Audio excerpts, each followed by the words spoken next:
Annick Perrochon, professeur des universités en sciences de la réadaptation à l'Université de Limoges, directeur de l'IFOMER, responsable de l'axe NeuroXR au sein du laboratoire AVAE et directeur scientifique de la chaire Technologie immersive pour la réadaptation. La genèse de ce projet d'une chaire sur cette thématique des technologies immersives pour la réadaptation, c'est parti du constat qu'il y a des solutions grand public pour faire des programmes d'entraînement à domicile, la Wii, la Kinect, mais qu'il n'existe pas de dispositif personnalisé, spécifique pour des populations qui sont en situation de handicap. Mais ça peut aussi être appliqué pour des personnes âgées qui ont des pertes de mobilité et qui vont avoir des déplacements plus lents, mais aussi des troubles neurologiques ou encore des sportifs de haut niveau qui sont en cours de rééducation, de réathlétisation, et donc on va leur proposer des situations plus adaptées que des situations de jeu par exemple. Concrètement, au sein du laboratoire AVAE, on a développé plusieurs prototypes qui correspondent donc à des dispositifs. Ce sont des applications qu'on met dans des casques de réalité virtuelle ou de réalité augmentée qui permettent de faire plutôt des jeux vidéo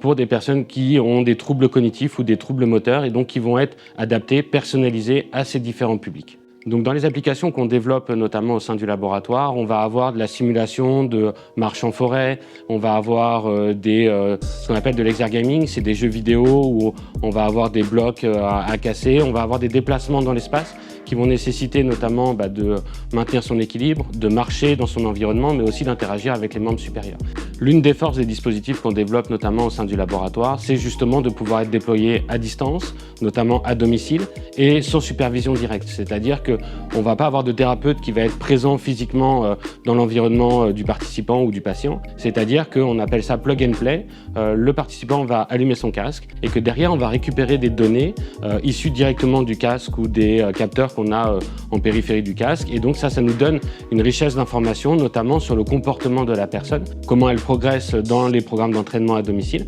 Et donc derrière, le thérapeute à distance lui récupère ces informations-là qui lui permettent de pouvoir